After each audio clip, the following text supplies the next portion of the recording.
हनुमान सुग्रीव संवाद। पवन कुमार हनुमान शास्त्रविद, नीतिज्ञ और सूझबूझ वाले मनीषी थे। कब क्या करना चाहिए और क्या नहीं जैसी बातों का उन्हें यथार्थ ज्ञान था। बातचीत करने की कला में वे निपुण थे। उन्होंने देखा, आकाश निर्मल हो गया है, अब न तो बादल ही दिखाई पड़ते हैं और न ही बिजली चमकती है। वर्षा ऋतु समाप्त हो गई है। वे सुग्रीव के विषय में विचार करने लगे। उन्हें स्पष्ट प्रतीत हुआ कि मनोरथ सिद्ध हो जाने के पश्चात सुग्रीव अपने कर्तव्य की अवहेलना करके विलासिता में मग्न रहने लगे हैं। उनकी पत्नी रुमा के साथ ही साथ अब तारा भी उनके विलास लीला का एक महत्वपूर्ण अंग बन गई है। राजकाज का भार केवल मंत्रियों के भरोसे छोड़कर वे स्वयं स्वेच्छाचारी होते जा रहे हैं।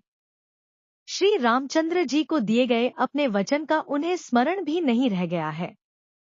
इस प्रकार से सभी तरह से विचार करके हनुमान सुग्रीव के पास जाकर बोले, हे राजन, आपको राज्य और यश दोनों की ही प्राप्ति हो चुकी है।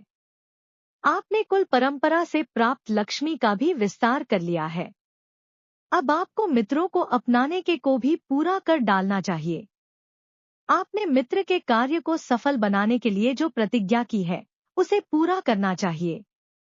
आप तो जानते ही हैं कि श्री राम हमारे परम मित्र और हितैषी हैं। उनके कार्य का समय बीता जा रहा है, इसलिए हमें जनकनंदिनी सीता की खोज आरंभ कर देनी चाहिए। सुग्रीव सत्वगुण से संपन्न थे। हनुमान के द्वारा स्मरण दिलाए जाने पर तत्काल उन्होंने श्री राम के कार्य को सिद्ध करने का निश्चय किया। उन्होंने नील नामक कुशल वानर को बुलाकर आज्ञा दी, हे नील, तुम ऐसा प्रयत्न करो जिससे मेरी संपूर्ण सेना शीघ्र यहाँ एकत्रित हो जाए। सभी यूथपतियों को सेना एवं सेनापतियों के साथ यहाँ अविलंब एकत्रित होने का आदेश दो। राज्य सीमा की रक्षा करने वाले सब उद्यमी एवं शीघ्रगामी वानरों को यहाँ तत्काल उपस्थित होने के लिए आज्ञा प्रसारित करो।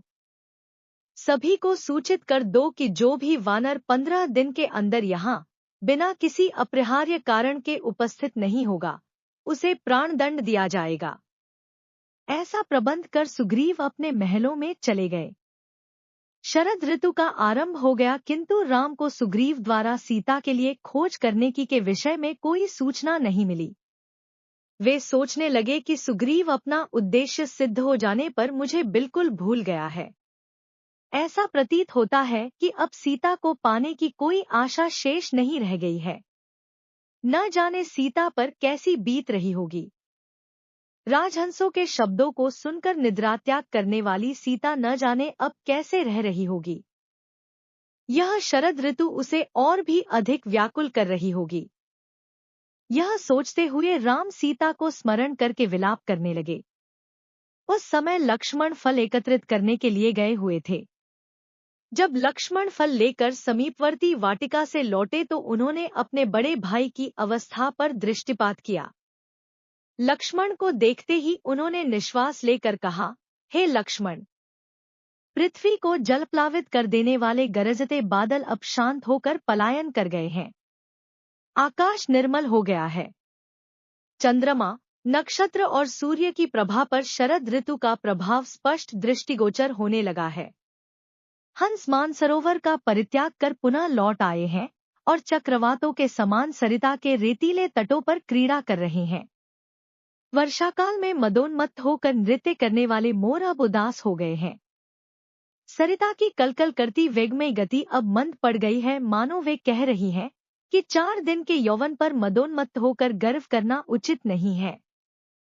सूर्य की किरणों ने मार्ग की कीचड़ को सुखा डाला है, इससे वे आवागमन और यातायात के लिए खुल गए हैं। राजाओं की यात्रा के दिन आ गए हैं, परंतु सुग्रीव ने न तो अब तक मेरी सुधि ली है और न जानकी की खोज कराने की कोई व्यवस्था ही की है।